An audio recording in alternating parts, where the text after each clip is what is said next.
On our news feature segment last night, we incorrectly referred to Namhae-gun County as South Sea in Gyeongsangnam-do Province. We'd like to extend our sincere apologies for the inaccurate information.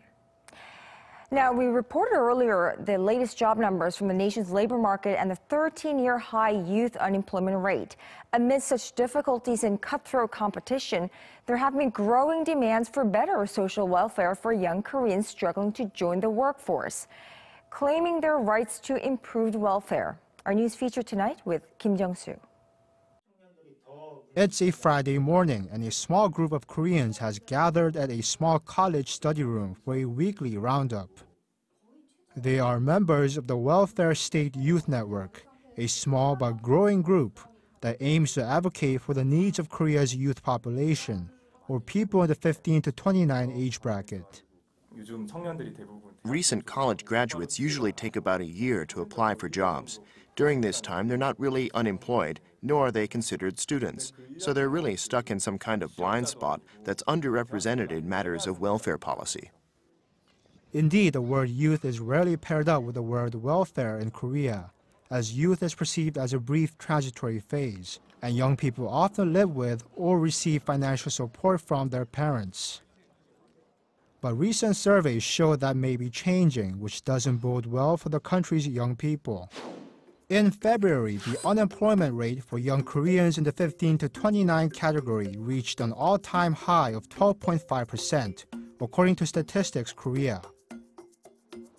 And a separate survey of 700 unemployed people ages 18 to 29 and conducted in August showed their average monthly spending amounted to about 580,000 won, or $500, which is less than the minimum monthly cost of living of 640,000 won, or $550.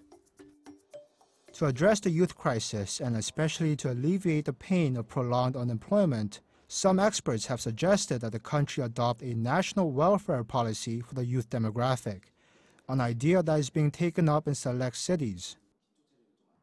Gyeongsangnam in Gyeonggi-do Province was the first city to implement such a policy beginning in January.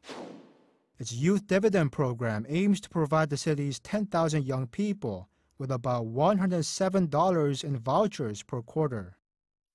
But financial support is just one of many ways Korea is helping its young people.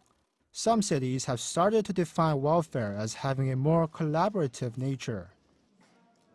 At Siheung City Hall in Gyeonggi-do Province, members of the Welfare State Youth Network are busy presenting the results of a survey to the mayor, statisticians, and youth representatives.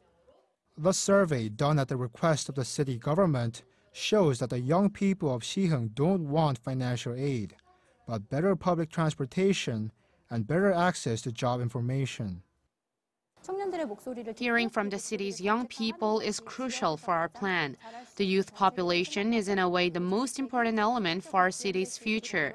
The city also plans to match business owners with the city's young people as well, so the city can build an economy that satisfies its young residents.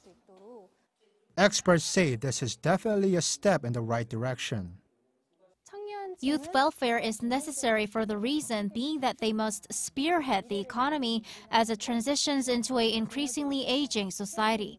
But really, it should no longer be seen as a kind of government stimulus for the needy. It should aim to secure basic fundamental rights for Korea's young people and help them realize their potential. The Welfare State Youth Network says that it plans to conduct more surveys in the future, with the hope that more city governments will realize that they must build their cities not for young people, but with them. Kim Jungsoo, Arirang News.